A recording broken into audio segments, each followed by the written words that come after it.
Le grand direct de l'actu, Jean-Marc Morandini. Hôtels, restaurants, produits, filles, électroménagers, méfiez-vous des faux avis sur Internet. Selon la Direction générale de la concurrence de la consommation et de la répression des fraudes, en 2013, 45% des avis de consommateurs présenteraient ce qu'ils appellent des anomalies. On va essayer de comprendre ça avec Andreas Munzel, qui est chercheur au Centre de recherche en management de Toulouse et spécialiste de l'analyse des avis des internautes. Andreas Munzel, bonjour. Oui, bonjour. Merci beaucoup d'être en direct avec nous sur Europe 1. Alors, on va essayer de décrypter d'abord ce que dit la Direction générale de la concurrence et de la consommation. 45% des avis de consommateurs présentent des anomalies. Qu'est-ce que ça veut dire ?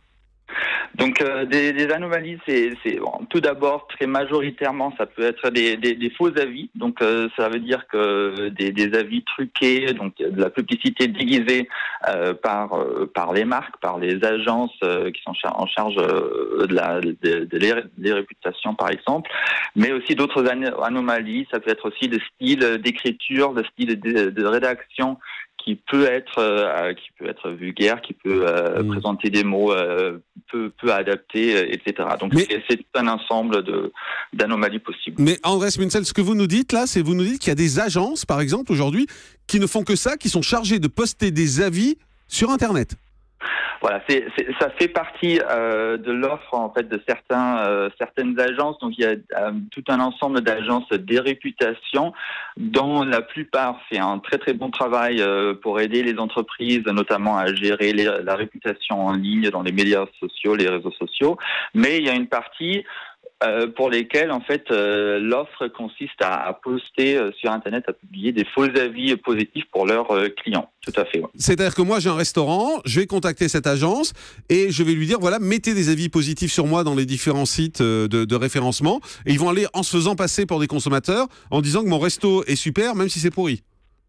Tout à fait. Donc c'est juste la direction en fait de la prise de contact qui peut être dans les deux sens. Donc ça peut être à la fois donc le restaurateur, le propriétaire d'un hôtel qui contacte une agence, comme le service est parfois un peu caché dans sur les sites de ces agences. Et ce sont souvent aussi des agences qui contactent directement les restaurants, les hôtels, etc. Donc ça va dans les deux sens. Et est-ce que le contraire est vrai ? Est-ce que moi, par exemple, patron de restaurant, je peux les contacter et leur dire voilà, j'ai en face de moi un autre restaurant qui me fait de la concurrence, j'ai envie que vous alliez mettre des avis négatifs sur lui en disant qu'on y mange très mal. Ça existe ça aussi ?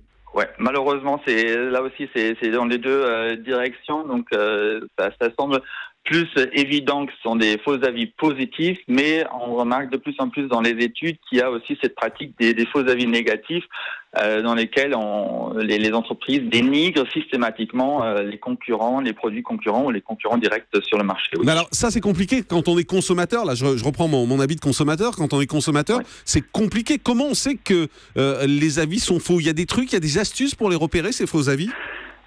Oui, là aussi c'est un sujet vraiment compliqué. Donc il y a plusieurs collègues américains, quelques-uns en Europe et en France qui travaillent sur ce sujet pour tout d'abord analyser les textes. Donc vraiment l'avis lui-même pour déchiffrer, pour identifier des mots, des formules, des formulations pour dire c'est plutôt un avis, un faux avis ou plutôt un avis véridique. Donc par exemple ce qu'ils ont prouvé, c'est les superlatifs, des émotions, des extrêmes sont plutôt présents dans les faux avis. Les vrais avis sont souvent plus modérés, donc un peu plus modérés. Mais est-ce que c'est légal tout ça ? Est-ce qu'un commerçant a le droit d'employer cette société qui va mettre des faux avis ? Il y a une réglementation ou alors c'est trop récent ? C'est assez récent. Néanmoins, tout ce qui est faux avis, ça tombe dans la catégorie de la publicité déguisée ou trompeur. Donc, je pense qu'il y a actuellement le cadre légal qui se met en place. Il y a notamment, par exemple, aux États-Unis, des entreprises. Pour vous donner un exemple, le Samsung qui a été récemment condamné à payer une amende assez élevée pour des raisons de faux avis positifs et faux avis négatifs sur les concurrents. Donc il y a vraiment un cadre qui est en train de se mettre en place autour de ce sujet. Autre question que je voulais vous poser, c'est qu'aujourd'hui, quand on va sur ces sites-là, ça veut dire qu'il ne faut pas faire confiance aux avis ? Il faut au moins appliquer un certain niveau de scepticisme. Donc vraiment un esprit plutôt critique, ce qui est difficile parce que bon, si on prend l'exemple de la publicité, on sait que derrière il y a la marque qui parle plutôt positivement de leurs produits. Dans le cas des avis d'internautes, on attend un autre consommateur comme nous derrière cet avis. C'est donc pas souvent et pas tout le temps le cas. Donc il faut un certain niveau de scepticisme et essayer de comprendre est-ce que c'est plutôt un vrai, plutôt un faux. Donc c'est compliqué, mais c'est ouais. Et selon votre enquête, et c'est intéressant de le dire, ce sont plutôt les petites structures qui ont tendance à truquer plus que les grosses sociétés. C'est-à-dire c'est plutôt le petit restaurant, le petit hôtel qui a tendance à utiliser ces faux avis. Oui, tout à fait. Donc là aussi pour expliquer les grandes structures, notamment des grandes chaînes, par exemple d'hôtels ou de restaurants, il y a la marque qui est assez forte, qui sert comme un peu comme indicateur de confiance pour les consommateurs. De l'autre côté, pour les petites structures, c'est plus difficile. Ils n'ont pas une marque bien connue, donc ils sont beaucoup plus livrés aux avis.